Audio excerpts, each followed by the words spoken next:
है ना वो ग्रोथ होती है, how they are working into the fields, and किस क्रॉप को हम वीट कहते हैं, उनको कंट्रोल करने का क्या तरीका है, एंड देन अल्टीमेटली उनके मुख्तलिफ जो कंट्रोल्स हैं, and then at the end जो है वो इंटीग्रेटेड बीज मैनेजमेंट। तो अगर आप इस तस्वीर को, इन तस्वीरों को गौर से देख लिया करें, प्रैक्टिकली मेरी पूरी जो प्रेजेंटेशन की जो समरी होती है वो यहाँ पर जो है ना वो मैं दे देता हूँ, कि ताकि आप लोगों को जो है वो आसानी हो। सो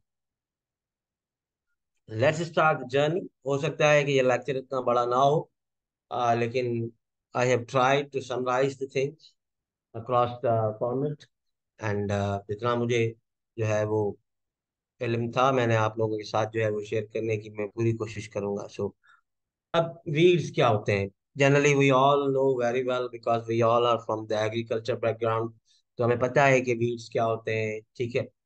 So weeds is a term commonly used to refer the unwanted or often invasive plant, ठीक है। आमतौर पर अगर वीड्स की हम बात करें तो वीड्स अनवांटेड प्लांट्स हैं जो कि वांटेड प्लेस के ऊपर निकल आते हैं, ठीक है।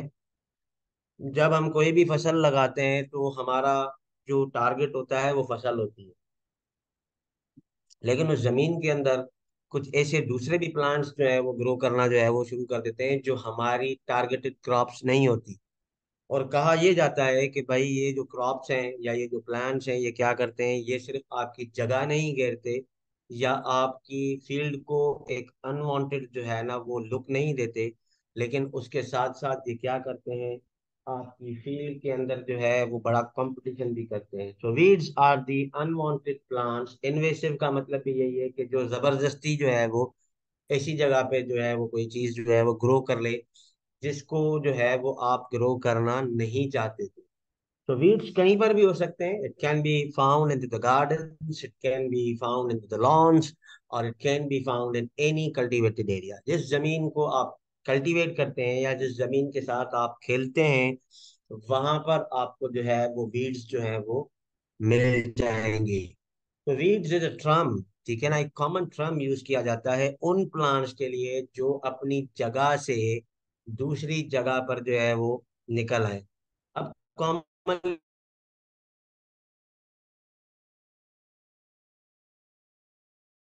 वीड जो है ना वो तस्लीम करते हैं। बाज़ औक़ात जो लोग एग्रीकल्चर से जो है वो ताल्लुक रखते हैं या वाबस्ता हैं या जमीनों के ऊपर जाते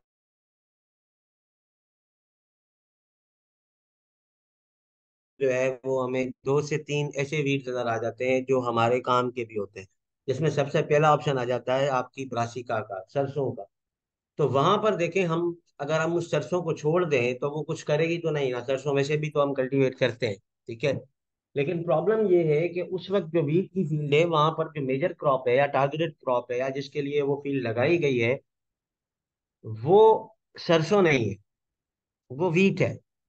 तो कोई भी ऐसा प्लांट हो, भले इकोनॉमिकली आपके लिए फायदेमंद ही क्यों ना हो, लेकिन कोई भी ऐसा प्लांट जिसको जो है वो, जिसकी ग्रोथ या जिसकी अकरेंस जो है वो ऐसी जगह पर हो जहां पर उसको लगाया ही ना गया हो या जहां पर उसको ना चाहा गया हो, वहां पर अगर कोई प्लांट ऐसा ग्रो कर देगा तो उसको हम बोलेंगे वीड्स। अब वीड्स इतने टॉपिक ऑफ इम्पोर्टेंस क्यों बने हमारे लिए, ठीक है ना, हम इतना ज्यादा वीड्स के बारे में क्यों सोचते हैं, why we are very much concerned about the weeds. तो मैंने जैसे आपको बताया कि पहली बात तो ये कि अगर आपकी फसल में घास फूस ज्यादा हो जाए तो आपकी जो जमीन है वो एक जो है ना वो एस्थेटिक लुक नहीं देती। उसकी जो नेचुरल लुक होनी चाहिए या जो नेचुरल उसका सिनेरियो होना चाहिए या देखने में आपको जमीन बिल्कुल अच्छी नहीं लगती।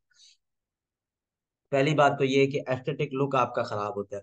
दूसरी बात ये है कि भाई ये भी प्लांट्स है, ठीक है ना, ये कोई जो है ना वो पत्थर के नहीं बने हुए, ये भी लिविंग क्रिएचर्स हैं, अल्लाह ताला ने इनको बनाया है, तो इनको जिंदा रहने के लिए पानी भी चाहिए, फिर ऊपर से न्यूट्रिएंट्स भी चाहिए, फिर इनको और क्या चाहिए, इनको सनलाइट भी चाहिए।